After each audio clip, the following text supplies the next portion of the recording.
assim, eu penso que desse tema tudo acontece na igreja. Quando você se propõe a viver em comunidade, quando você se propõe a estar reunido com pessoas, tudo depende desse tema. O tema é andar na luz. Andar na luz. E eu estava ali pensando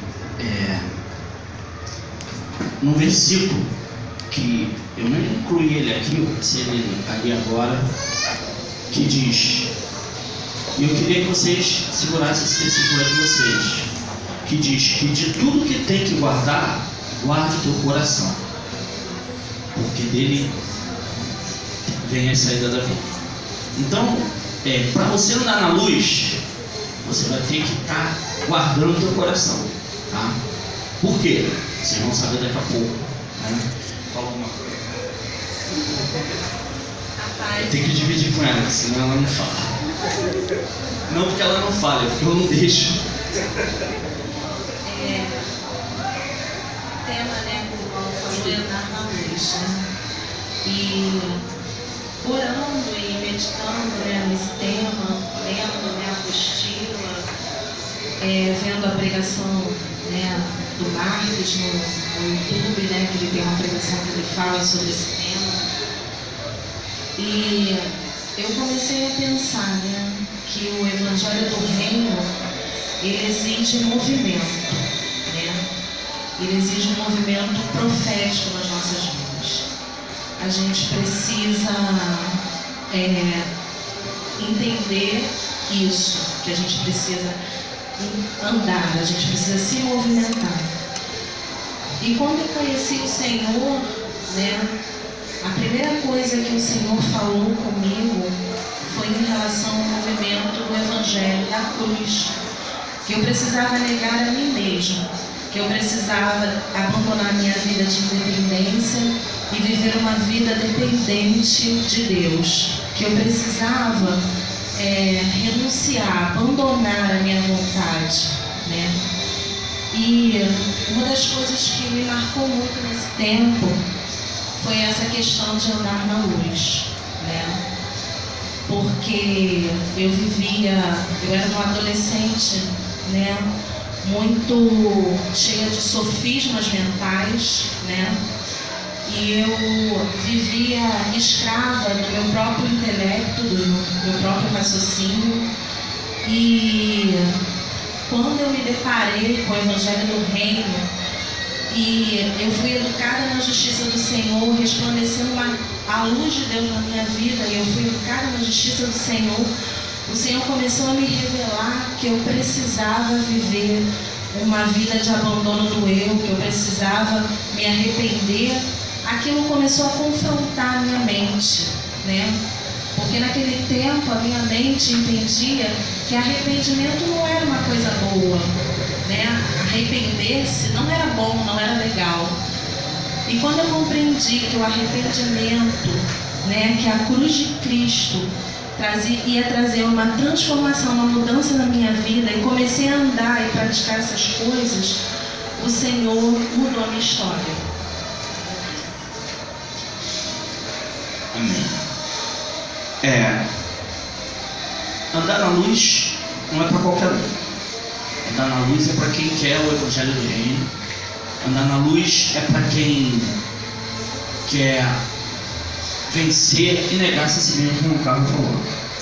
Eu quero ler um texto, quero que preste bastante atenção, tá? Porque é um assunto muito importante. Embora o som esteja alto ali fora, mas a gente pode dominar isso, só prestando atenção. Eu até esqueço do som. E olha que eu tenho problema. Tem um texto que diz assim, presta atenção: porque todo aquele que faz o mal aborrece a luz e não vem para a luz, para que as suas obras não sejam reprovadas. Mas quem pratica a verdade vem para a luz, a fim de que seja manifesto que as suas obras são feitas em Deus. Isso está em João 3, 20 e 21. Porque todo aquele que faz o mal aborrece a luz e não vem para a luz. Então a pessoa que faz o mal, que está a primeira tendência de um errado, de alguém que faz o mal, que agiu mal, é não vir para a luz, porque se ela vem para a luz, ela se expõe e as suas obras serão reprovadas. Então o primeiro passo de alguém que não vem para a luz é porque fez o mal. Mas quem pratica a verdade vem para a luz, a fim de que seja manifesto que as suas obras são feitas em Deus. Então, ir para a luz tem dois caminhos. Primeiro, você vem para a luz, você não tem medo da luz, você não tem medo de se expor, porque você sabe que as suas obras são feitas em Deus. Então, quem anda na luz é porque, como está aqui, pratica a verdade. Então, se você pratica a verdade, se você busca a verdade, você não tem medo de andar na luz. Mas se as suas obras são más, você tem medo de andar na luz, porque elas serão manifestas, elas serão descobertas. Então, o primeiro passo que eu quero deixar esse versículo é, por isso que eu falei, sonda o meu coração, sonda o coração. Por quê? Por que andar na luz? Quando andar na luz? Porque tem medo de andar na luz. Porque Adão se escondeu de Deus. Se escondeu. Por quê? Porque as obras dele foi mal, né? E ele, o primeiro passo foi se esconder, né? E outros, né? Então, segura esse versículo que a gente vai ler mais ele durante o estudo. Completando o que o Mauro disse, né? Então, vamos entender o que é andar na luz. Andar na luz é tornar-se manifesto ou conhecido, revelar-se como de fato é, convicção acompanhada de arrependimento, humilhação e mudança de atitude interior. Agora nós vamos ler um texto, está em Gênesis 1:4. Se vocês puderem abrir aí, Gênesis 1:4. Alguém pode ler em voz alta esse texto?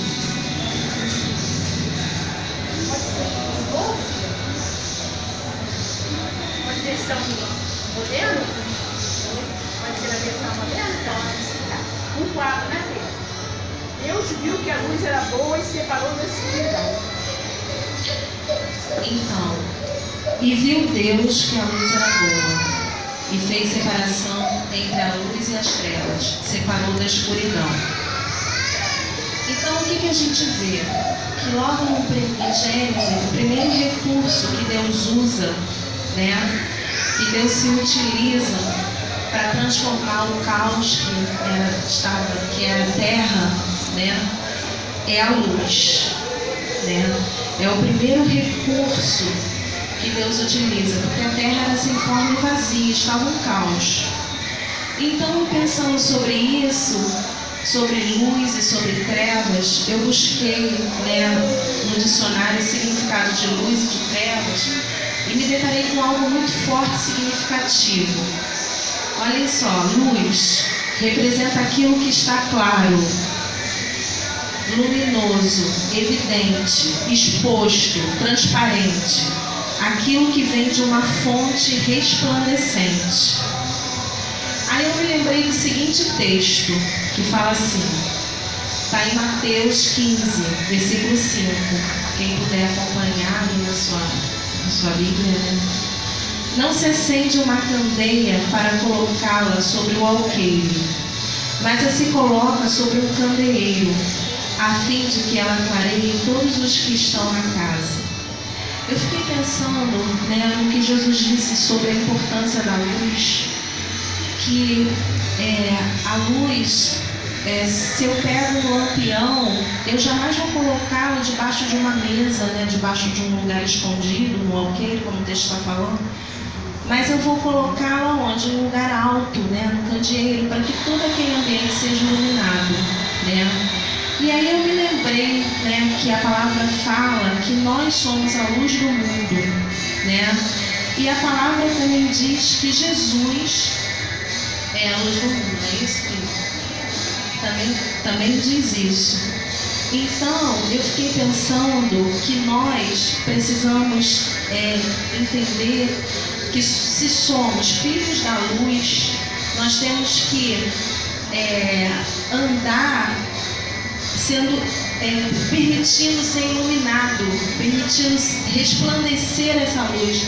O ambiente que a gente chegar precisa ser iluminado, a gente precisa estar sendo exposto em Deus, né? Refletindo a vontade de Deus aonde nós chegarmos. E eu busquei também o significado de trevas. Olha que interessante. Trevas representa aquilo que está em obscuridade, oculto, escondido, que está num abismo profundo, que está em escuridão. Aí eu me lembrei de um outro texto, esse já está em Lucas. Ele fala assim: não há ninguém que depois de ter acendido uma candeia a cubra com um vaso ou a coloque sobre uma cama. Ninguém que acender um lampião vai cobrir ele com um vaso, né? Ou vai colocar em cima de uma cama, mas o põe sobre o candeeiro, a fim de que aqueles que entrem vejam a luz. Porque não há nada de secreto que não deva ser descoberto, nem nada de oculto que não deva ser conhecido e manifestar-se publicamente. O que a gente compreende, né, sobre isso? Que da mesma maneira, né, que Deus usou a luz para transformar a terra, né, para transformar o caos da terra, o Senhor também usa a luz como recurso em nossas vidas para trazer transformação, restauração e mudança. Sendo que nós precisamos andar, se movimentar, caminhar nessa luz, para que essa mudança venha sobre as nossas vidas, né? Que é o que o Mauro vai falar agora. Eu vou falar, você vai repetir. É impossível termos comunhão se andarmos na luz. Ouçam só. Se andarmos na luz como Ele na luz está, mantemos comunhão uns com os outros. Só a primeira parte, por enquanto. Então eu poderia dizer, se não andarmos na luz como Ele na luz está, não manteremos comunhão uns com os outros. Então, não existe comunhão verdadeira sem luz, sem transparência, sem andarmos na luz. E alguém, então eu quero trazer um pouco esse andar na luz para a igreja, para o relacionamento da igreja. Ok? Agora, por que eu não posso andar na luz, eu não posso ter comunhão sem andar na luz? Porque a luz traz tudo manifesto. Então, se você não traz para a luz, as coisas ficam ocultas, as coisas ficam escondidas, as coisas ficam em trevas, né? E hoje, eu queria ser bem prático agora, né? Bem prático, né? Quais os conceitos que nós temos que andar na luz, né? Quando eu ando na luz, como eu me relaciono com meu irmão andando na luz? Em que circunstâncias eu tenho que andar na luz com o meu irmão que caminha comigo? Em que circunstâncias, né? Aqui tem um versículo que diz assim, ó. Deixa eu achar aqui. Eu vou ler alguns versículos direto e depois eu falo. Não precisa abrir. 2 Coríntios 6 diz: na ciência, na longanimidade, na bondade, no Espírito Santo e no amor não fingido. Né? Estou falando de um amor não fingido. Né? Ok. 1 Coríntios 5 diz: celebremos, pois, a festa, não com o fermento velho, não com o fermento da malícia e da maldade, mas com os asmos da sinceridade e da verdade. Pronto, celebremos, aqui está falando dos asmos, né, da Páscoa, né? Celebremos isso não com o fermento velho, o fermento da maldade, da malícia, da corrupção, mas sim com o fermento da sinceridade e da maldade, ou melhor, sinceridade da verdade, ou seja, verdade, sinceridade, né? Mas aí alguém diz assim, né? Eu já ouvi muita gente falar assim: então vou andar na luz com aquele cara, e acha que andar na luz é botar o dedo na cara dele e falar: não, eu falo mesmo. Por isso que eu falei, guardar o coração. Guardar o coração. Tem um texto que eu gosto demais desse texto aqui. Eu acho que ele é um divisor de água. Diz assim: seguir a verdade. Tem pessoas que falam: não, eu sigo a verdade, mas não é de qualquer maneira que você segue a verdade. O texto diz: seguir a verdade em amor. Então, a verdade tem que ser dita, você tem que seguir, você tem que ser transparente para expor a verdade. Aquele texto que eu falei: aquele que anda na verdade, anda na luz, vem para a luz, não tem medo. Então, a verdade, ela é ligada ao amor. Porque se você só anda na verdade, você pode ser um acusador do teu irmão, você pode ser um contencioso, você pode ser forrada de orgulho, achando que é melhor. Então, o amor é dessa forma que a gente tem que seguir a verdade. Então, sendo bem prático, a Bíblia diz: se teu irmão pecar, você vai a ele. Ok? Se teu irmão pecar, você vai a ele. Mas você vai a ele o quê? Em verdade e em amor. Então, primeiro, antes de sermos transparentes, antes de andarmos na luz, primeiro passo é sondar teu coração. Entendeu? Então, se teu irmão pecar, vai a ele. Para que tu vai ao irmão? Hein? Para acusá-lo? Para quê? Para expor? Para ganhá-lo. Então, antes disso, sonda o teu coração. Ok?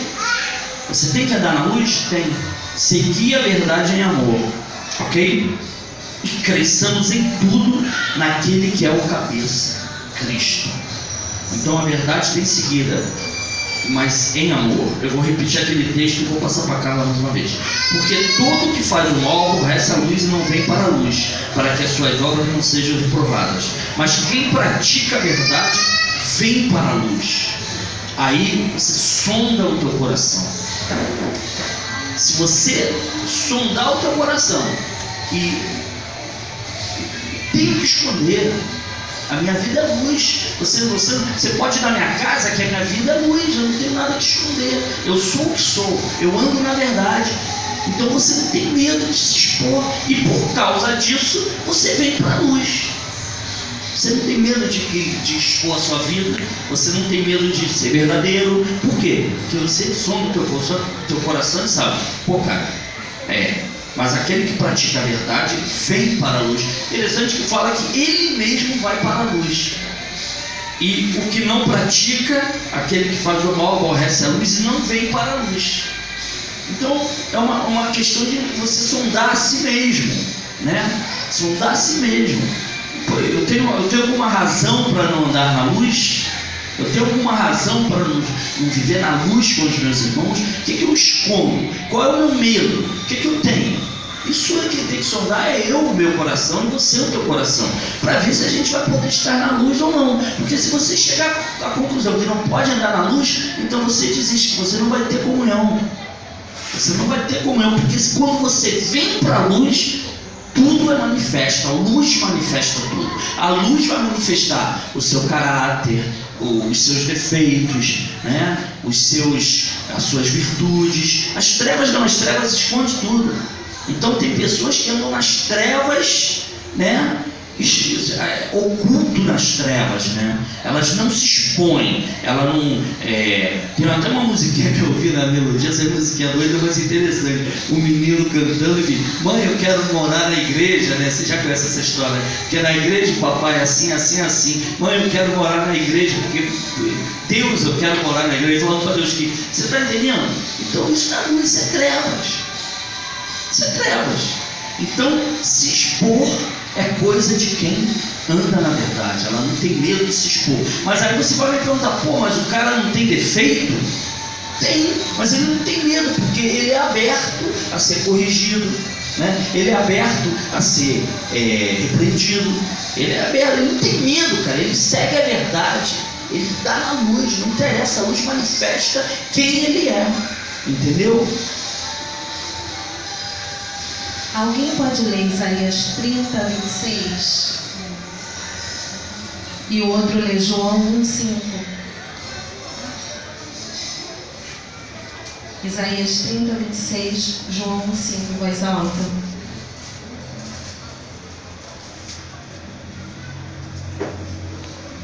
Achar? Chama, lembra? Pode ler? Pode. Quando Quando chegar o dia em que os inimigos forem mortos e as suas fortalezas destruídas, rios e riachos jorrarão em todos os morros e todas as montanhas. Isaías 30, 26, 30, 26. João 1,5.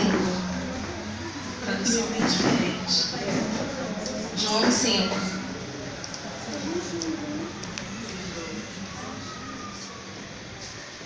A luz resplandece nas trevas, e as trevas não prevaleceram contra ela. Amém. Tem texto que diz: a luz da lua brilhará como o sol, e a luz do sol será 7 vezes mais brilhante, como a luz de 7 dias completo, quando o Senhor cuidar das contusões do seu povo e curar as feridas que lhe causou. Esse texto, ele testifica, né, que Deus usa da luz para trazer restauração e cura, né? Agora nós vamos falar das maneiras práticas de se andar na luz de Deus, né? Então vou fazer uma pergunta para vocês. Discípulos de Jesus são pessoas perfeitas que não erram ou não pecam? Vou fazer uma pergunta. O que vocês acham? Não, né? Fazer diferente. Discípulo de Jesus erra? Se a gente, né, consultar a palavra de Deus, né, de Gênesis e Apocalipse, a gente vai ver, né, homens de Deus, né, errando, pecando, né, cometendo erros, né, pecados. Mas o que diferencia o discípulo, né, daquele que anda segundo a sua própria vontade é justamente a capacidade de permitir que o Senhor gere arrependimento, né, confessar os seus pecados, trazer à luz, se arrepender, ter um coração humilde, quebrantado, contrito, que Deus não despreza. Esse é o grande diferencial.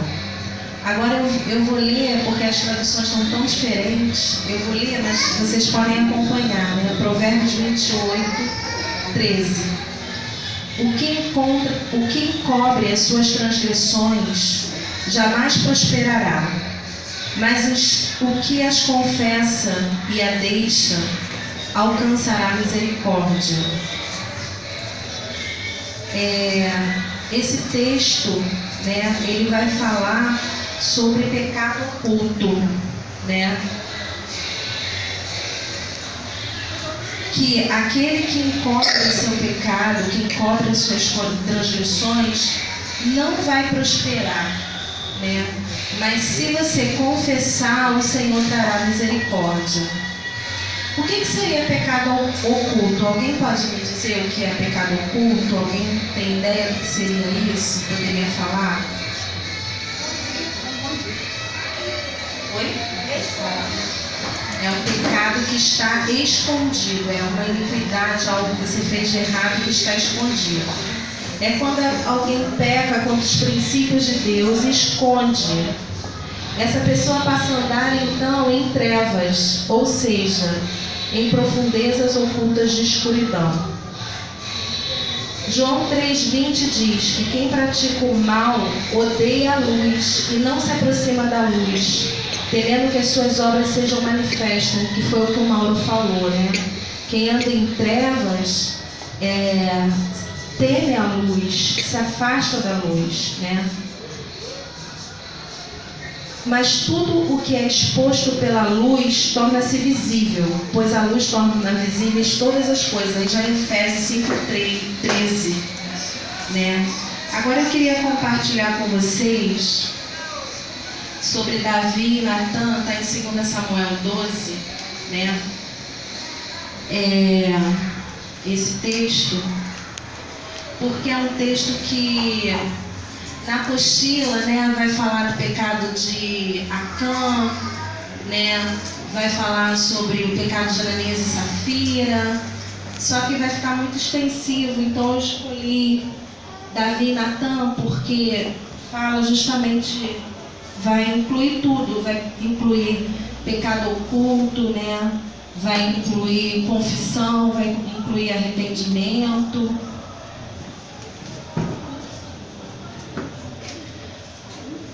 Bom, essa história, né, se Deus quiser eu vou me lembrar. Tomara que eu não me esqueça da história, agora me ajuda.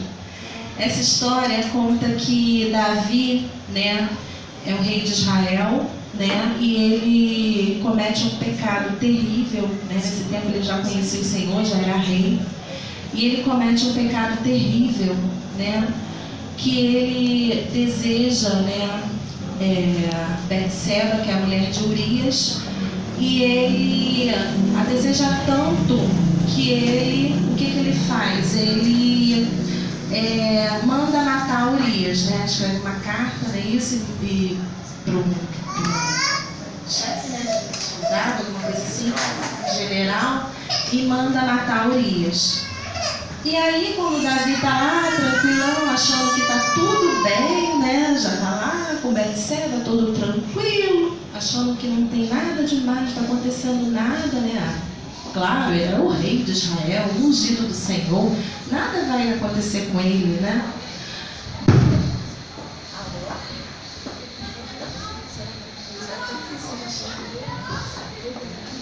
E aí, o que acontece? Acontece que Deus levanta, né, o profeta Natan. De tempos em tempos Deus vai levantando profetas, né, na Bíblia. E nesse tempo Deus levanta o profeta Natan. E Natan vai até ele e conta uma história, né? E fala assim: rei, eu gostaria que você julgasse essa história. E aí Natan começa a narrar para ele, né? Não, é que havia um homem rico, esse homem tinha muitas coisas, tinha gado, tinha várias coisas, e havia um homem muito pobre que ele só tinha uma cordeirinha. E ele amava essa cordeirinha, cuidava dessa cordeirinha, tudo.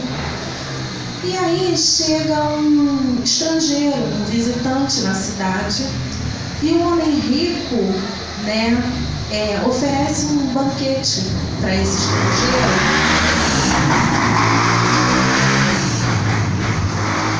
E esse banquete, ele não usa dos seus cordeiros, nem do seu gado, ele vai lá e pega, usurpa do cordeirinho daquele homem pobre. Pega aquele único cordeirinho que aquele homem pobre tinha e utiliza para esse banquete. E aí Natan fala: o que devo eu fazer com esse homem?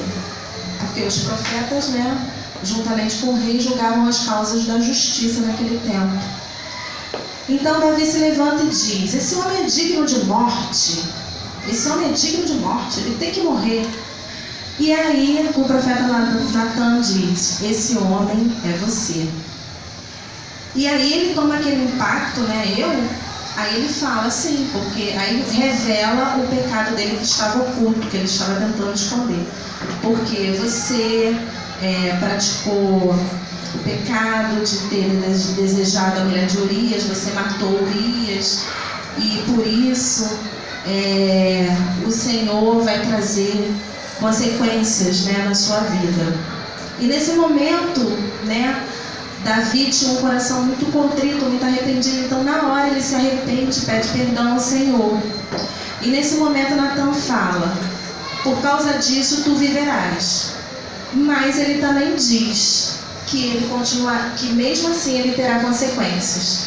Então ele fala da morte do filho dele, né, com Jezabel, né, Jezabel não, com Betseba, que Betseba é engravida. Então ele fala da morte do filho e fala das consequências, que a espada não deixará a casa de Davi, né? E depois a gente lê nas histórias, a gente vê que isso tudo se cumpre na Bíblia, né? Que a espada não passa da casa de Davi, né? Que há conflitos familiares terríveis, né, na vida de Davi. Então essa história, né, o que ela vai falar?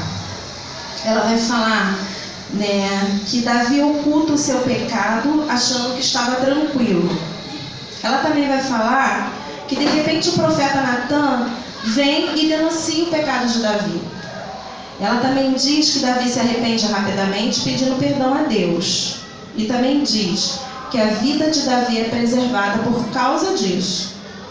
No entanto, duras e terríveis consequências vêm sobre ele e seus familiares, porque não confessou seu pecado antes, pois havia conscientemente tramado e ocultado tudo. Decide andar na luz. Entendeu? O que nós precisamos aprender, amados, é o seguinte: se você sondou o teu coração, se você entendeu a razão de que você quer andar na luz, e se o teu coração está certo, dentro da verdade do Evangelho, e se a motivação que você tem de andar na luz é sempre a edificação, é sempre o conserto, é sempre o bem, então você não tem que ter medo de andar na luz. Tem alguns versículos que mostram muito bem isso. E outra coisa, quando eu ando na luz com o irmão, né, a minha posição tem que ser assertiva diante de Deus. Eu não sei qual vai ser a reação do irmão, né? Então eu tenho medo que ele vai pensar, o que ele vai achar de mim. Então eu fico pensando, mas você não tem que pensar nele, você tem que pensar em você, nesse sentido de: eu estou na verdade, é para edificação, eu estou fazendo da forma certa, eu não estou expondo o irmão, é por amor, então você deve andar na luz, né? Provérbio 27:5 tem um versículo muito legal, né? Que nós que somos, às vezes, tem pessoas que vêm andar na luz por causa de uma falha nossa, ou por causa de um erro, ou por causa de alguma coisa que a pessoa viu em nós. Tem um texto que fala, Provérbio 27 diz assim: melhor é a repreensão franca do que o amor encoberto. É melhor uma repreensão franca, com sinceridade, com amor, do que um amor encoberto. Por quê? Porque se você ama, se você sondou o teu coração e você está fazendo por amor, é muito melhor. É muito melhor. Uma vez eu me lembro de um irmão que, depois de quase um ano, veio falar comigo de um problema. Eu falei: cara, você não me ama. Você me deixou nesse erro durante um ano. Eu falei para ele: você me deixou nesse erro durante um ano, cara. Por favor, não me deixe no erro. Por favor, se você vê um erro em mim, não me deixe nele. Vem em mim, vem em mim. Eu vou te ouvir, eu vou analisar direito, entendeu? Então o amor, o amor verdadeiro, ele vai ao irmão, ele fala com o irmão, porque é por amor, né? Olha só, Provérbio 27:6.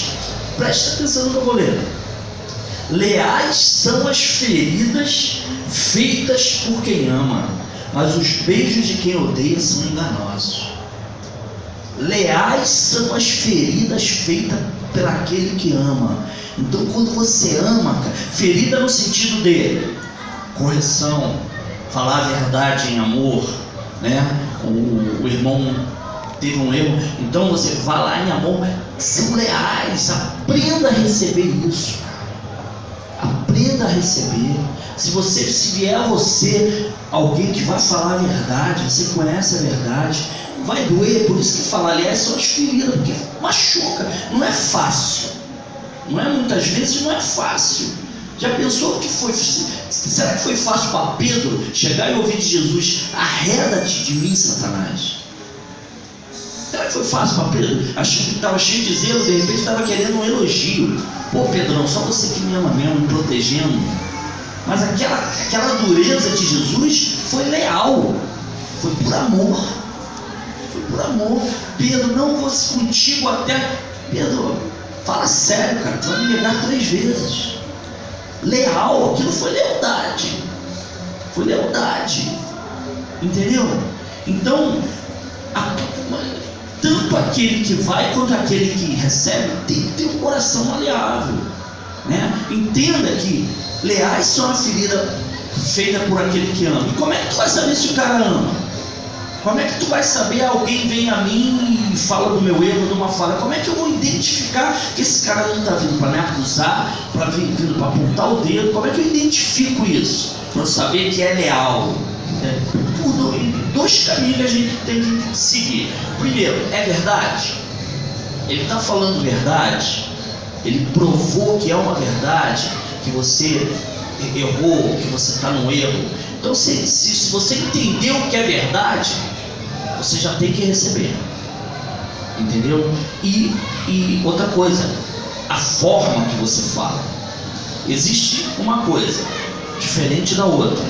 A primeira é confrontar e a segunda é afrontar. Confrontar é falar. Fala aqui. Não estou falando disso.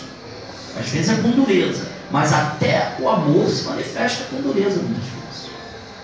Entendeu? Então, isso é um desafio, a gente caminhar nesse caminho. Não é fácil. Vocês acham que é fácil? Tanto para quem quer andar na luz, quanto aquele outro que foi instrumento de andar na luz. Não é fácil. Agora, a gente tem que entender que sem isso não temos comunhão. Quantos aqui já viveram de estar sentado na mesa da pizza e chega alguém que você... Sabe aquela coisa que você irmãozinho, tá entendendo? Aquela coisa, às vezes você nem sabe por quê, né? Às vezes você tem uma barreira com alguém e não tem nenhum motivo, é só porque ela é diferente de você, né? Só, pô, ela é muito esquisito, estranho, né? Acontece isso, acontece comigo também. Só que é uma razão de você vencer. Nós não podemos andar assim. Se nós temos uma proposta de ter comunhão verdadeira, se nós queremos crescer no Evangelho, se a gente quer ser discípulo de verdade, então nós temos que aprender essas coisas, a lidar uns com os outros. Romanos 12 diz: o amor seja não fingido, sem hipocrisia, né? Então como é que eu vivo um amor sem hipocrisia? Andando na luz, sendo verdadeiro. Como? Em amor. Entendendo o quê? Que eu sou pecador. Eu não sou melhor do que ninguém. Hoje eu estou andando na luz com o irmão que errou e amanhã eu estou andando comigo que errei.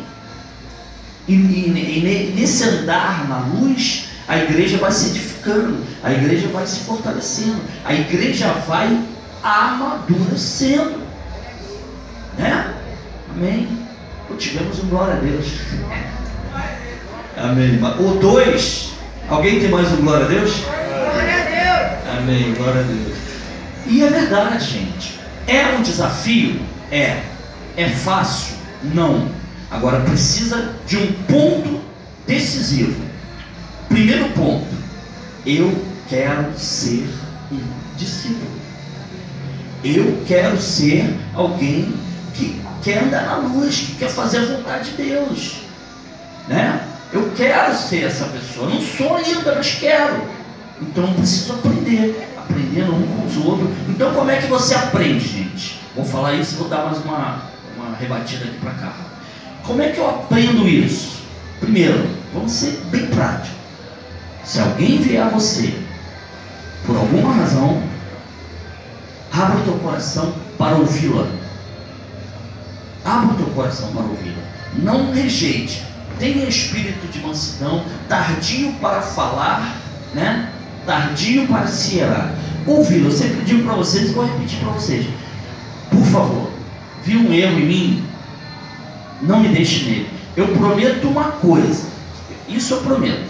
Eu vou ouvir e vou meditar. Tá?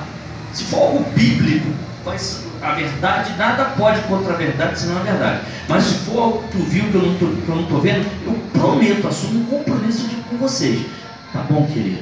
Eu vou meditar.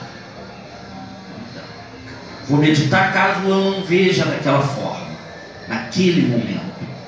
Eu prometo para vocês, eu vou meditar. Ainda que naquela hora eu não veja daquela forma. Porque muitas vezes na hora você não vê, mas depois vai meditar e fala. Em casa a gente vive isso. Na verdade, os casados aí, o marido fala, não, depois de um mês você pensou melhor. Cara, ela tinha razão, ele tinha razão. É a vida, é assim que funciona, gente. Agora, você tem que ter... Qual foi o primeiro versículo que eu falei antes de começar? Tudo tem que guardar, guarda o coração. Eita glória. De todas as... De tudo... Né? De tudo que tem que se guardar, guarda o coração. Por quê? Enganoso ele procede a saída da vida. Mas por quê? Porque o coração é enganoso. Eu posso te dizer qual é o teu maior inimigo? Não é o diabo, não. Teu maior inimigo, antes do diabo, teu inimigo maior é você.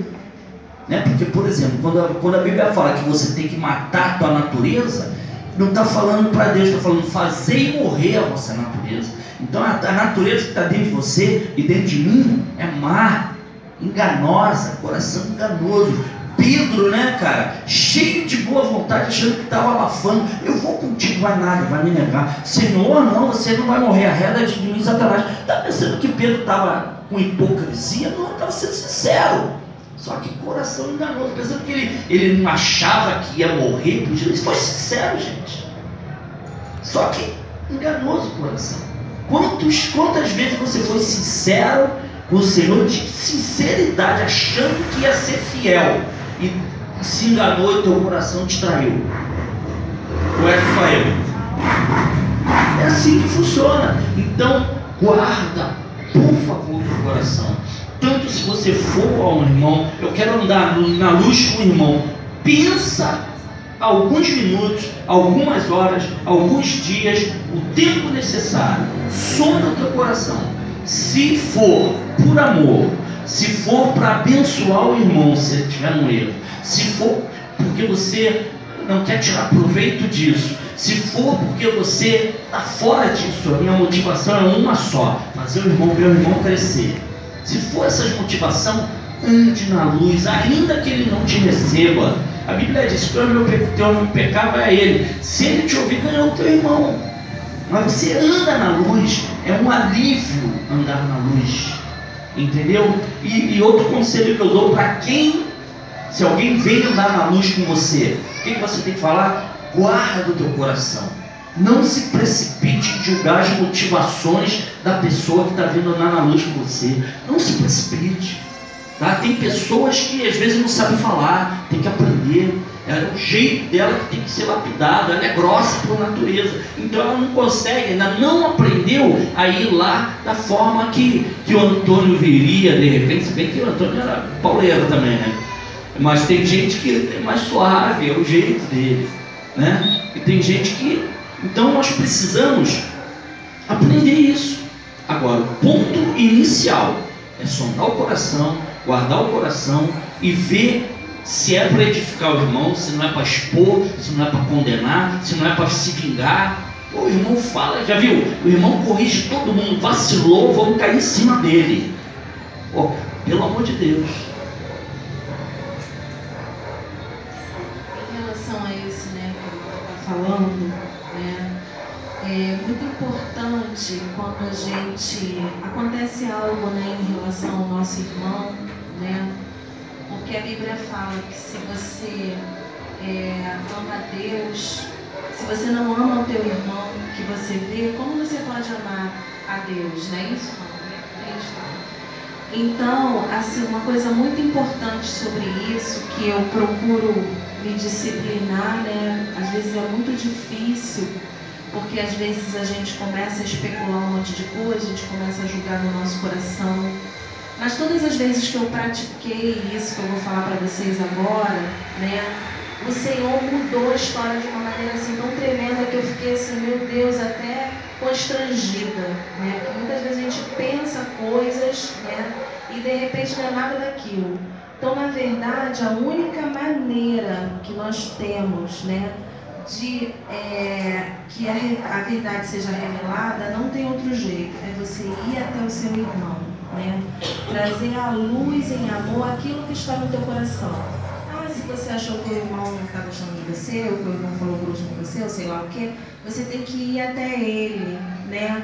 E perguntar, irmão, o que está acontecendo? Vamos lá. E isso aí, o irmão vai te explicar tudo, e aquilo você vai entender, e aí vai trazer luz, e o inimigo vai ser derrotado nessa história.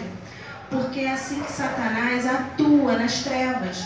Você fica com aquilo no teu coração, fica escondido, oculto, ninguém sabe. Como é que vai saber? Está tudo oculto ali, né? Aí você vai alimentando aquilo, daqui a pouquinho você está alimentando mais ainda, daqui a pouquinho o que acontece?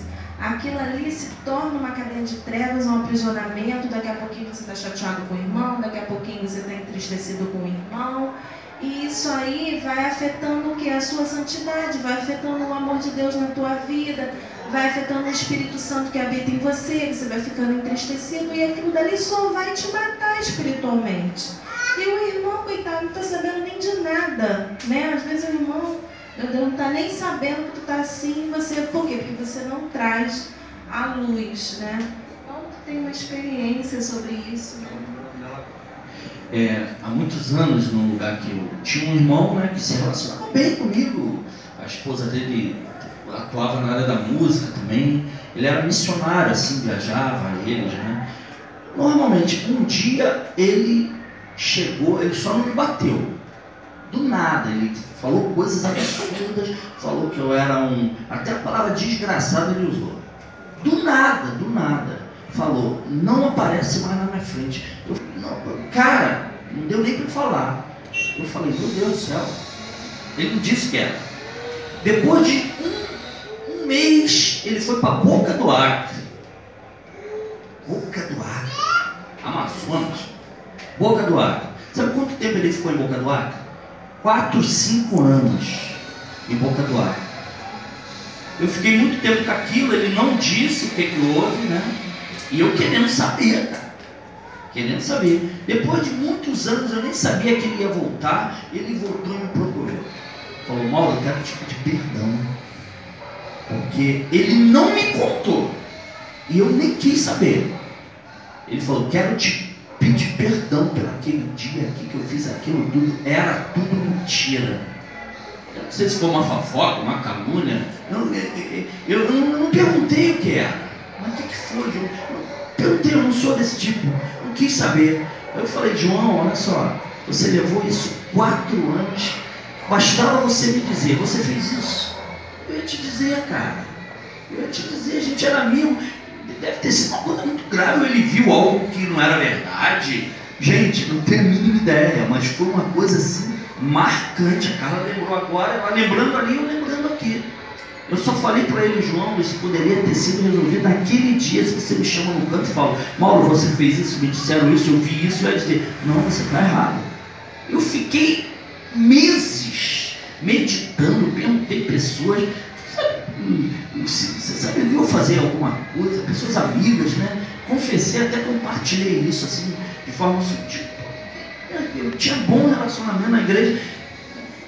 Isso tem 30 anos, talvez. Nunca soube, perdoei o irmão, só falei para ele. Se você falasse, se fosse verdade, eu ia ter que falar, mas pelo menos eu ia ficar sabendo. Agora, tu imagina um negócio desse. Tu imagina um negócio desse. E outra coisa, se eu tivesse pecado, eu ia continuar no meu erro. Eu não ia ter chance de me arrepender, porque o cara não me disse. Eu não sabia o porquê que ele fez assim. Então ele ia com raiz de amargura, que a Bíblia diz, não tem voz nenhuma raiz de amargura que contamine os outros. Eu pequei, não tive chance de pedir o perdão. Olha que bolo de situação. Porque o irmão não andou na luz. Gente, estão entendendo o nível de seriedade que a Carla falou? Às vezes o irmão não olha para você, o cara está empolgado, às vezes me fala que eu preciso corrigir se foi. Pô, não é nada não, cara, desculpa, é que morreu meu pai, meu cachorro foi atropelado, cortaram minha conta de luz, o cara é cheio de tribulação, e não é só com você que ele está assim. O cara está todo atribulado, você não sabe. O cara passou, nem olhou, o cara está precisando de ajuda, na verdade, e não sabe por quê? Porque você não foi lá. Aí o cara vai dizer, não, querido, não tem nada a ver com você, eu estou atribulado, eu estou passando essa situação, eu estou assim com todo mundo, inclusive até um monte achando isso. Aí o cara se toca, né? Olha quantas trevas fica rolando na igreja com o simples fato de você não andar na luz, e você ser transparente. Como, gente? Em particular, não expõe, não vá primeiro a outra pessoa. Vai, como a Bíblia diz, chama o irmão na hora certa, no canto certo, em particular, em amor, ora a Deus, pede sabedoria, som do teu coração, é para edificação, é para o bem, ande na luz, mas com critério. Amém? Quem está entendendo isso? Pô, nós vamos ter uma igreja saudável, problemas serão evitados. problemas serão anulados. A gente vai ter o quê? Comunhão, cara. Aí começa a termos comunhão. Às vezes nós andamos em grupo, nos intitulamos comunidade e não andamos comunhão. Andamos juntos, mas comunhão, koinonia, é ter tudo em comum, cara. Eu não tenho barreira com meu irmão. Não tenho barreira, eu ando na luz, ele anda comigo e a gente se corrige mutuamente, eu aprendo com ele. Somente o coração humilde, guardado, vai conseguir fazer isso. É um desafio, é um caminho. Por isso que Paulo fala em 1 Coríntios 13: passo a mostrar-vos um caminho sobre modo excelente. Ele não fala um dom, ele não fala uma unção, ele fala um caminho. O amor é um caminho. E eu queria, em nome de Jesus, que a partir de hoje a gente começasse com mais consciência, com mais entendimento, a trilhar esse caminho, caminhar nessa direção, porque é possível a gente aprender a viver a igreja dos nossos sonhos, essa igreja que a gente almeja, né? Uma igreja que se ama, uma igreja e sem se relacionar, sem andar na luz e amor, vai ser impossível. Bom, como o Mauro falou, né, algumas pessoas elas temem trazer à luz o seu pecado, ou temem ser transparente com o irmão e até o seu irmão. Mas, como nós estamos vendo aqui biblicamente, o dano é muito pior quando você mantém escondido, né, ocultando tudo no seu coração, né? Pecado oculto representa andar em trevas e não na luz de Deus. Isso é uma grande brecha para Satanás oprimir então as nossas vidas. Isso traz legalidades, pois tudo que está em oculto, em trevas, alimenta então as forças satânicas das trevas.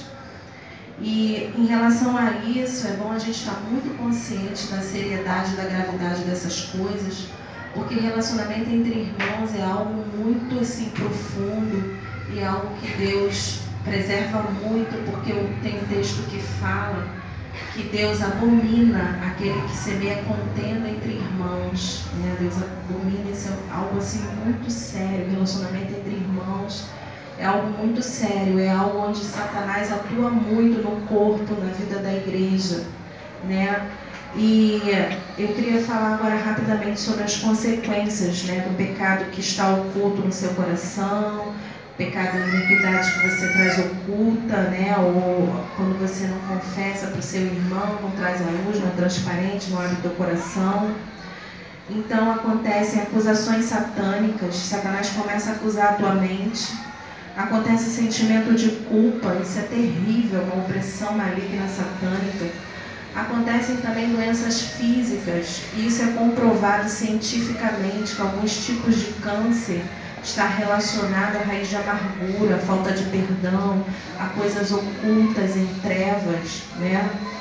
Acontece depressão, né? A depressão também é uma das características da depressão, é emocional, né? E está relacionada ao teu coração, está relacionado a coisas que você deixa em trevas, omite, né? Está relacionado a isso. E tem um texto que fala, Provérbios 28, de 13 a 14. O que encobre suas transgressões nunca prosperará, mas os que as confessa e a deixa alcançará misericórdia. Bem-aventurado o homem que continuamente teme, mas o que endurece seu coração cairá no mal. Amém. A gente não vai se estender muito não, já está chegando o horário. Outra coisa, quando a Bíblia fala para confessar os pecados uns aos outros, né? Confessar o pecado, porque a Bíblia fala, interessante que o texto fala, confessai os nossos pecados, as vossas desculpas uns aos outros para serem curados, sarados, não é para ser perdoado, porque Deus, quem perdoa é Deus. Quem aqui já passou por uma situação que você ora a Deus por um pecado, por uma falha, Deus perdoa e você cai de novo, né? Eu já passei por isso. Um erro que você quer de verdade ser liberto e às vezes você não consegue. Cá de novo. Aí a Bíblia fala: confessai as vossas culpas para serem sarados. Agora, por quê? Deus é insuficiente? Eu confessando para Deus, eu não sou sarado? Eu não sou sarado? Deus fez algumas coisas para nos levar a justamente esse relacionamento. Então eu confesso a Deus, eu sou, pronto, acabou, amém. Às vezes é assim, mas tem coisa que eu preciso do irmão. Então ele ensinou: confessar uns aos outros. Por quê? Cara, Deus está pensando justamente na comunhão, na participação uns dos outros, né? Eu ajudo você, e para mostrar que somos iguais. Se eu tiver meus pecados só em Deus, ninguém sabe. Às vezes, né? Deus me perdoa, coisa e tal, mas quando eu me exponho e confesso, caraca, andei agora, você sabe, Deus já sabe tudo, eu não preciso nem confessar, embora Ele mande.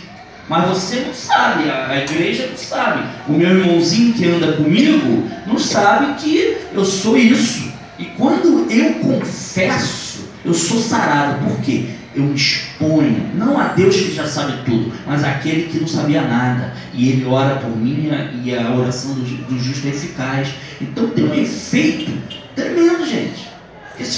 Então Deus fez dessa forma, para quê? Primeiro, para a gente se relacionar, para a gente depender uns dos outros, e para a gente entender que uma vez eu me lembro, cara, quando eu era solteiro, aquela fase de jovem, né, puberdade, hormônios à flor da pele, só pensava naquilo, e já era um candidato a discípulo, entendia que eu tinha que fugir das paixões da mocidade, né? E eu falava: cara, eu vou morrer, eu vou me suicidar, porque eu não vou controlar essa história. Daqui a pouco, aí eu pensava, Deus, Paulo até fala, né? Desculpa estar abrindo aqui essa minha experiência, mas Paulo até fala: se você não aguenta, tenta se casar. Eu falava: preciso me casar. Daqui a pouco vem um amigo meu casado confessar um pecado para mim, solteiro, de tentações nessa área. Cara, eu falei: casado. Aí Deus falou: cara, você pode casar e não resolver o teu problema. A tentação não é pecado, gente. A tentação não é pecado. Por que eu estou falando isso? Pô, eu vi aí aquele ato de ele confessar para mim, pedir ajuda, me falou: caraca, não é só eu não. Não é só eu não. Eu falei: caramba, Gilberto que morreu. Aqui eu posso falar à vontade, que ele ia morrer e mora longe. Eu falei: não é só eu não. Aquilo para mim me abençoou mais do que ele, porque eu falei, eu me achava sabe, a ovelha negra. E aí eu comecei a ver, cara, os irmãos são igual a mim. Você nas tuas tentações, nas tuas fraquezas, você na tua, aquilo que eu venço de letra, você é uma montanha para você. Aí você confessa para mim, eu confesso para o outro, eu ando dessa forma, eu não ando sozinho. Cara, se você quer andar sozinho, você e Deus, cara, vai procurar outro lugar, mas não igreja. Igreja não é lugar. A Bíblia diz: o solitário busca os seus próprios interesses e se insurge contra a verdadeira sabedoria. Se você quer ser solitário, não, Deus é suficiente. Amém, eu acho que Deus é suficiente sim. Tá? Mas se precisar, se você sentir que só Deus não está resolvendo, não é porque Ele é insuficiente, e não é nem porque Ele não perdoou, porque Ele te perdoa, é porque você precisa ser curado, e Deus estabeleceu uma forma de você ser curado. Como? Me expondo, mostrando a minha cara, tirando a minha máscara e dizendo para o irmão: eu sou esse cara, eu caio 1000 vezes nisso aí, por favor, ora por mim e me ajuda. Cara, só esse ato de humilhação, de exposição, para mim é esse ato que quebra alguma coisa no mundo espiritual. Aquilo que quando você fala, agora não é sempre, às vezes tem situações, eu estou falando assim, se houver necessidade, não tenha medo. Ah, vou falar com quem? Pô, pede sabedoria, ora a Deus, procura uma pessoa que você julgue mais madura, experiente e confiável, tem um critério, beleza?